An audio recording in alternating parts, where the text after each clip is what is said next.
A little later in the show, we'll check in live from Miami. Boston trying to stay alive, trying to become the first team in NBA history to come back from 3-0, but they got to win one, I guess, first. They got to win one They first. That's how it works. That. Yes.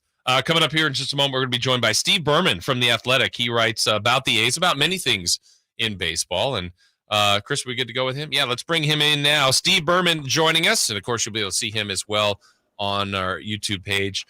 Steve, let's start with, for a team that's 10-39, we actually got a lot to talk about, don't we? Always. There's always a lot of drama with the A's. Just no one watches the actual games for obvious reasons. Yeah. Well, let's go with one of the most interesting thing right now, that's just the most pressing thing. I know you reported it yesterday. Glen Kuiper. All we were kind of waiting on was a suspension by the team. Didn't really know how the team was going to handle it. What ultimately led them, Steve, in your opinion, to the decision to remove Kuiper from the booth? Other than the obvious, the word that he said on television, it's kind of hard to know, because what I was told by NBC Sports California, which it seemed like they were the ones kind of in charge here and not as much the A's. I'm sure the A's had some say here, but he was let go yesterday by NBC Sports. And someone on background who has knowledge of the, I guess, sort of review process that they went through, said that there were some multiple factors that went into it. I don't know what those factors were. It's totally irresponsible to speculate, but obviously they took their time. It was over 2 weeks that he was away before any announcement was made. So I'm not sure what they found out during that review process, but whatever it was enough to terminate him. And then he actually had a statement last night, and that was a little defensive, saying that he's been around for 20 years. He can't believe that one slip up would erase that, and that apparently things like integrity don't really matter as much in today's world. You can take that however you want, but that's how it went down yesterday. I know they've done a rotating rotating cast in the broadcast booth during his absence. I think Vince Cotronio's done it, and a couple other people. What is there any plans for what they're going to do with the future? I haven't heard anything. I'm going to have to reach out to NBC Sports California to see if they're just going to roll with Cotronio and Johnny Daskow rotating for the rest of the season, or if they're going to choose one of those guys, because both of them were radio guys to start the year with Ken Korak. Korak is the one guy who stayed in the radio booth, and then these guys have been, Daskow, who just came from Sacramento, used to be the River Cats guy forever and got his big break, and he just thought he was going to be doing, I think, like 60-something games on the radio this year. And now all of a sudden he's on TV with Dallas Braden, which I'm sure he didn't expect, and probably not the circumstances he wanted, but now he's got his TV debut as well.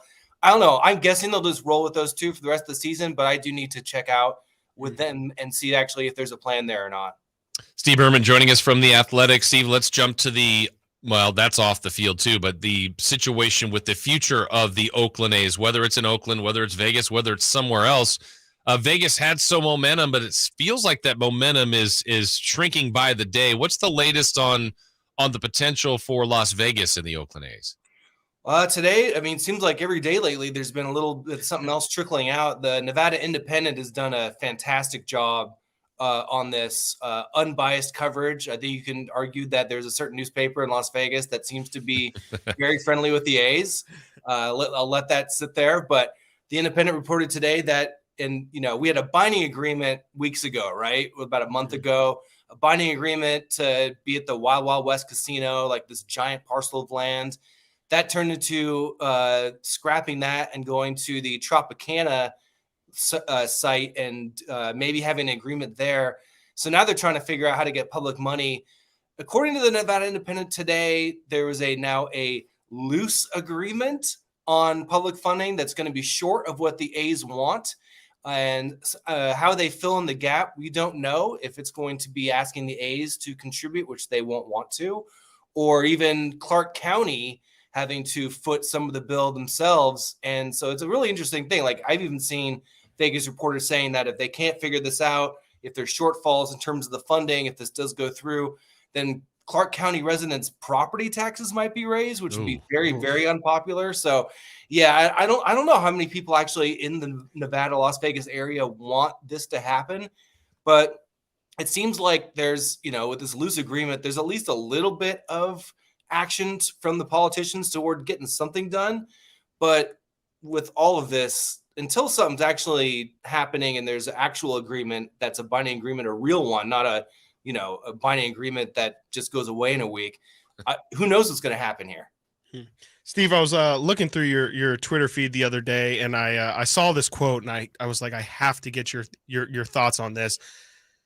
It's a quote from MLB Commissioner Rob Manfred that says, John Fisher has made an unprecedented commitment of personal resources to get the A's in a major league facility and to make them make the team more competitive. What are your thoughts on that statement from Rob Manfred? I mean, it's pretty laughable on the surface, obviously, because when you think about spending money in the A's and being competitive, and you look at them and they're on pace to lose about 130 games, and with the lowest payroll in baseball, gutted a team that was actually pretty darn good for a while there and didn't get much back in a lot of these trades, you go, okay, that's ridiculous. What they've been harping on for a while, both the A's and Manfred has kind of picked this up, is this idea that the A's have spent what they say is $100 million of their own money to get a stadium deal done in Oakland. Now, they have not opened any books, as baseball teams are not want to do, on any of this stuff. So we're just sort of supposed to just believe that they've spent $100 million of their own money. And great, okay, even if they did, nothing happened, and they already say that they're focused on Vegas, and Oakland said, all right, fine, we're not going to negotiate with you guys anymore anyway. So I don't really think that he deserves credit for that. It just means if he did do it, he was wasting money. And I don't really believe that $100 million is something that we should take to the bank and say, all right, well, if Manfred and Dave Kaval say it was $100 million, obviously it had to be $100 million, right? Man. And it just feels like there's so many things that are left in the open that are kind of ambiguous here. Like even in the statement you made earlier about this, not even tentative agreement, but that they're short on an agreement. Like how short? Because there's been some reports, Steve, that they're hundreds of millions apart. Like that's a deal breaker. Yeah, there's a lot of numbers floating around. The first one, when they had their first binding agreement at the Wild Wild West site, they were going to need $500 million to cover the infrastructure costs and everything else around the stadium. And the same thing was sort of going to be true for the Howard Terminal site, because there's really no sidewalks even along the street that would border Howard Terminal Stadium. So there would have had to be a lot of infrastructure stuff. Also, the train that goes by that's unprotected. So it's kind of similar. So the A's and Oakland were working toward, bridging that gap with grants and tax districts and things of that nature. They're trying to do the tax district thing in Las Vegas. Right now with the Tropicana site, they say, oh, we wouldn't need $500 million from the public. It would be $395 million. And the reports these are based on sourced reports from the Nevada Independent, are saying that the politicians are saying that we can only go as far as like 175, maybe 200 million. So like the gap would be about a couple $100 million that would need to come from somewhere. Obviously, most people look at it and say, why are we funding all these stadiums for billionaires? The A's should do it. The A's are in Vegas right now thinking that, this is actually a place that is welcome to be giving out public money. We saw what happened with the Raiders, that giant hotel tax that gave them $750 million to build Allegiant. That's what they want in Las Vegas. Las Vegas and Nevada, they're not quite as happy about giving out public funds anymore after the Raiders thing. But I don't know. It seems like it's a negotiation thing, but we still even have renderings of a stadium. So, I mean, a lot of this stuff is cart before the horse kind of stuff. And it just looks like a desperation sort of situation for the A's, who need to get something done by January 2024, or they're not going to be a revenue sharing team anymore. That's what MLB told me. Wow. Steve, I'm curious. The other day, Jason Stark of The Athletic wrote a piece about some of exactly how bad the Oakland A's have been on the field. Just some of the craziest stats. Do you have any favorite bad stat from the A's this season? I think I just look at their pitching stats right now. Oof. And because honestly, as a hitting team, they're not good, but they're not terrible. Brent Rooker has kind of carried the offense, but they've had some, Ruiz at the top of the lineup has been kind of fun to watch. Jordan Diaz has been fine. Blue Day has had some moments. Their offense is not the worst I've ever seen. The pitching is the worst I've ever seen in my life, ever.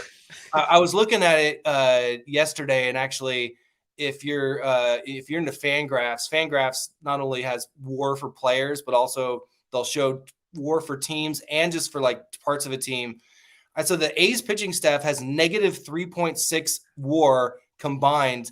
The next worst is the Mets at 0.7. Oh, wow. God. I mean, if you want to look at, like, this is a standard one. I think the one that Stark mentioned, I don't know what it is now, but the entire rotation's ERA on the road was almost 9.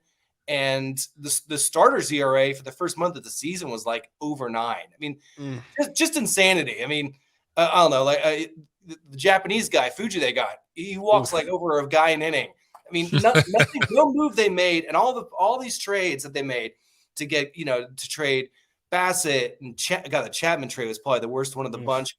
Matt Olson, Sean Murphy, Manaea. A lot of it was to get minor league pitching to bolster their pitching, and the pitching is just so bad. So that's what when I watch the team, it's unwatchable because they have no good starters, they have no good bullpen. But the future looks no, maybe it doesn't. Maybe it doesn't. Yeah, it's great. And once we get to Vegas, they'll start spending money, right? Oh, sure. Gosh. For sure. Steve, we do appreciate your time. We do thank you very much for joining us. We encourage everybody to check out your work on The Athletic, and we'd love to have you again sometime soon. Yeah, anytime, guys. Thanks for having me. All right, Thanks, thank you. Steve. That's Steve Berman from The Athletic. On the A's present, future, certainly those stats, Chris, you referred to. We've got to share some of our favorites about the A's. It's bleak. I mean, just what they're doing on the field has been rough. But, if you're going to be bad, be historically bad. Might as well, right?